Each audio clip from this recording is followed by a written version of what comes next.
皆さんごきげんよう、上川薫です。今回取り上げる話題は、ムン・ジェイン大統領にまつわるスキャンダルについて取り上げていきます。ムン・ジェイン大統領はこれまで自分自身のスキャンダルといったものはほとんど見当たりません。ムン・ジェイン大統領の場合であれば、その周りにいる人物たちが様々なスキャンダルを起こしています。特に一番大きかったのが、チョグク前法相で、玉ねぎ男の異名を持ち、向けば向くほど様々な疑惑が出てくる人物でした。彼や彼の家族、そして彼の親族たちが起こしている様々な疑惑というものが国民に不信を招きました。今回お伝えするニュースは、そんなチョグク前法相がこの事件についても関わっていたのではないかということで大きな騒ぎになっています。それは、チョグク前法相が関わったとされる選挙妨害です。一体どのようなことが起こっているのかニュースをお聞きください。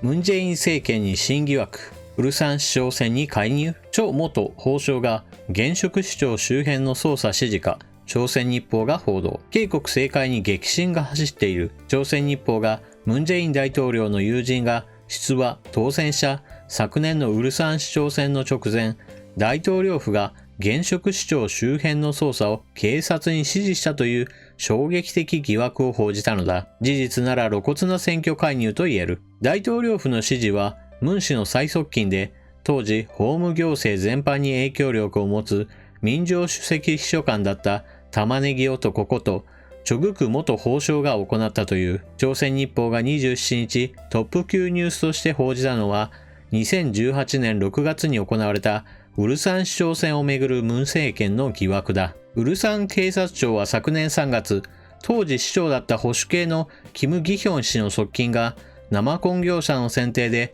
特定業者に便宜を図った疑いがあるとして、市役所の秘書室長室など5カ所を家宅捜査した。この捜査は大統領府に君臨していたチョグク氏による指示がきっかけだったといい、同氏は加盟捜査と記した。警察は同年5月、キム氏の弟と側近らを弁護士法違反容疑などで検察に送検した。翌日の市長選は、キム氏が落選し、ムン・ジェイン大統領の長年の友人という左派系与党、共に民主党のソン・チョルホ氏が当選した。なんと、チョグク氏は12年の選挙でソン氏の後援会会長を務めていたという。選挙から9ヶ月後、検察はキム氏の弟らをすべて無嫌疑として処理した。現在、チョグク氏関連の捜査を進めている検察は、ムン・ジェイン政権主導とみられる選挙介入疑惑についても本格捜査に着手したという。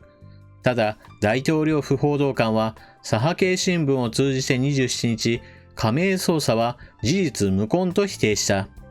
朝鮮日報は28日朝刊でも、検察が近く、チョグク氏の元秘書官を事情聴取するという続報を伝えた。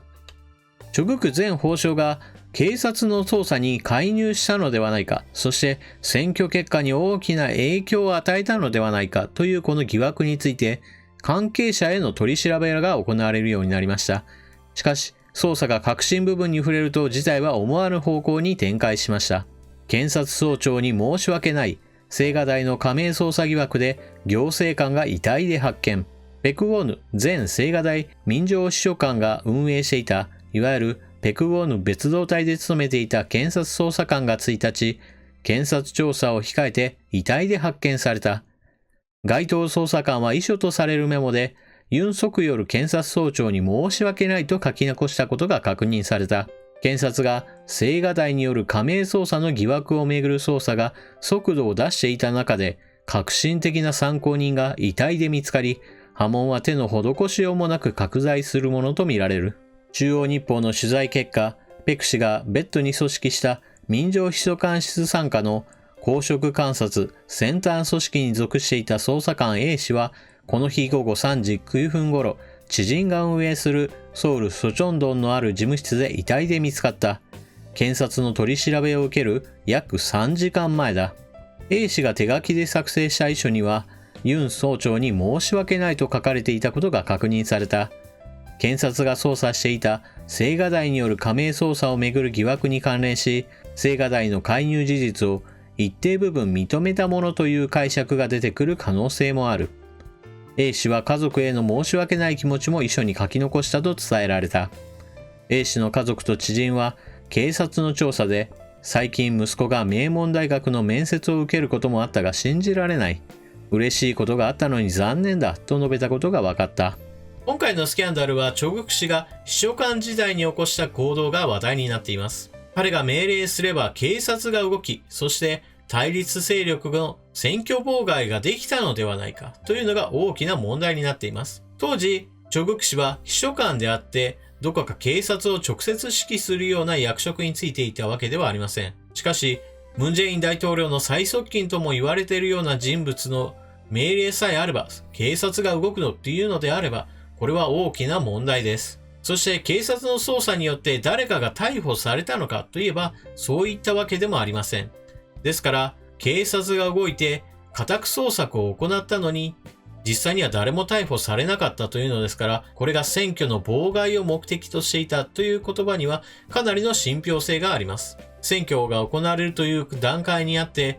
関係者が捜索を受けているということになれば、候補者にとっては大きなダメージになるのは避けられないからです。そしてこのスキャンダルが明るみに出た後、重要な証言を得られるはずだった人物が今回遺体で見つかりました。ムン・ジェイン大統領の周りで起こった様々なスキャンダルに対しては、これまでも決定的な打撃になる出来事はありませんでした。例えば今回もチョグク氏が大きな問題になっているわけですが、彼自身は未だに逮捕はされていません。あくまでも彼の家族や彼の親族といった人たちが逮捕されるといったことはあっても、彼自身が逮捕されることは未だにないのです。そして今回のスキャンダルについて言っても、どうやらチョグク氏が直接何かをしたという証言は得られないかもしれません。ですから大きなスキャンダルに発展するかなという段階になると、重要な証言をする人物がたちまちのうちに消えてしまうというようなことになっています。今回の選挙妨害にしても警察を動かしたという疑惑が持たれています。そしてチョグク氏をめぐる問題について言っても、検察がどうやら大統領府周辺について捜査をするかもしれないという段階になると、チョグク前法相は法務大臣の役職を辞任して、そして一方では検察の組織は大きな縮小を迫られました。これらの動きを見ていくと、ムン・ジェイン大統領は少なくともこういったスキャンダル問題に関しては非常に手を打つのが早い人物だということがわかります。しかし、そのスキャンダルの消し方というのはかなり強引で、外から見ていると恐ろしさすら感じます。今回のスキャンダルを伝えるニュースを見ていても、もちろん今後何か発展すればそれが大統領の支持率に大きな影響を与えるかもしれないというふうには書いてあります。しかし、決定的な証拠が出ない以上、大統領に直接ダメージを与えることは難しいでしょう。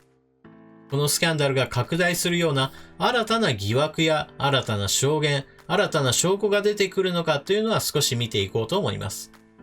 皆さんはこのニュースについてどのような考えをお持ちでしょうか？ぜひともコメントを書き込んでいってください。それではチャンネル登録していない方はぜひともチャンネル登録を。